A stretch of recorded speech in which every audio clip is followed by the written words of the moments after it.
All right, a lot of talk lately about the AMP300 and 500 pads from Aorus. Today we're going to take a look and see how they stack up against the Glorious Helios, something that everybody kind of knows like a QcK, as well as talk a little bit about how they stack up versus a Shidenkai to see if these things are really worth their very premium price point. You ready? Let's go.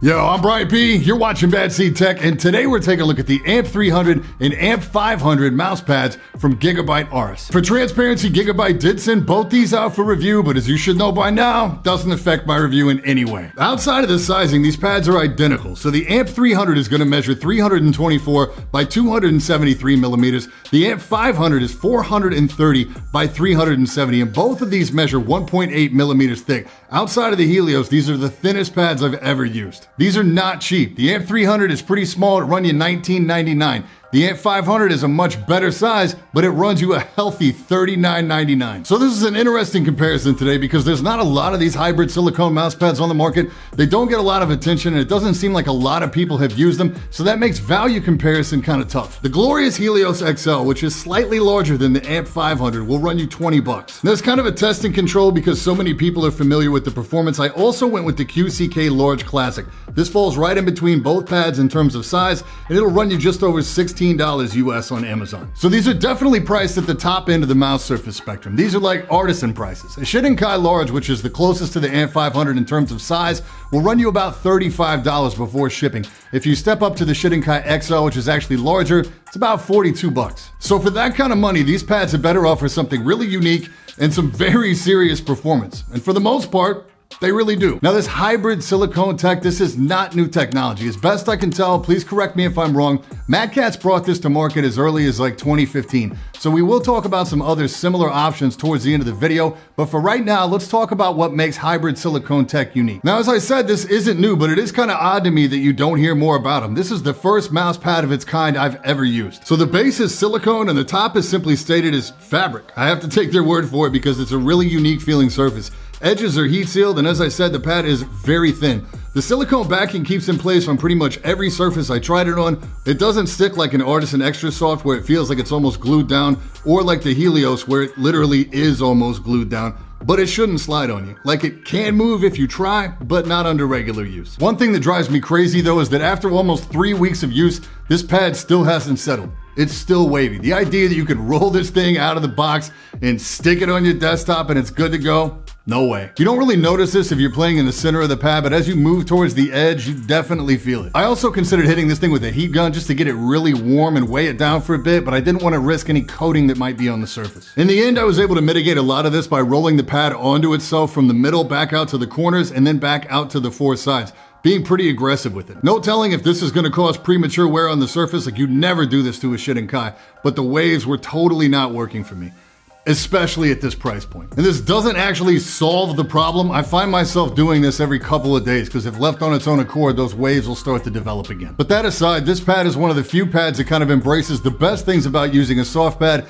and using a hard pad and kind of leaves aside the things that you don't like about either of those options. For instance, the pad is rough, but smooth. And I know that sounds weird, but you can look at the pad, you can see that it like feels bumpy. You can definitely see the texture there, but the mouse glides like it's on a hard pad. But it also has the control and stop of a soft pad. It is spill resistant, it's washable, it appears to be really durable. I have put this pad to work over the past 2 weeks, and it looks like it did when I first pulled it out of the box. In contrast, during an even shorter use period, the QcK is already showing signs of wear. And my Shidenkai started shedding its little glass beads literally like within the first few days. I think this was definitely aggravated by the idea of the extra soft, where the surface has a little more give to it. In terms of performance, initially it felt like it only offered me a nominal upgrade for fine adjustment over the Helios. Like if I overshot and needed to adjust back, I could. I'm used to stopping the Helios by breaking with my hand, actually press down hard into the surface. I found I could do the same thing here, except with much less force. And I've never noticed it before, but sometime during the CSGO aim trainer, I became aware of the fact that I had my mouse in like this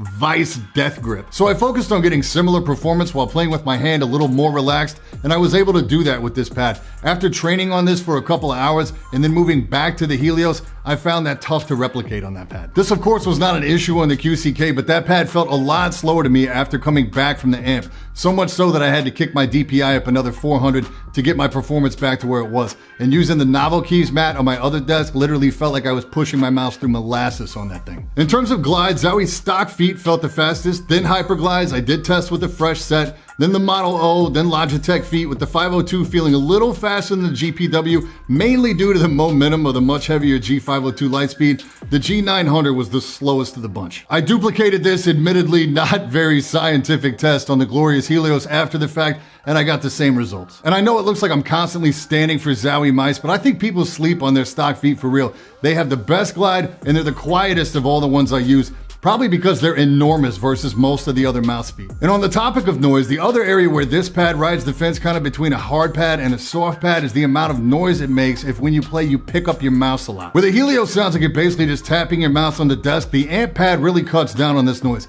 Not as much as a QcK or even a thicker cloth surface, but versus a regular hard pad, it cuts down on this noise significantly.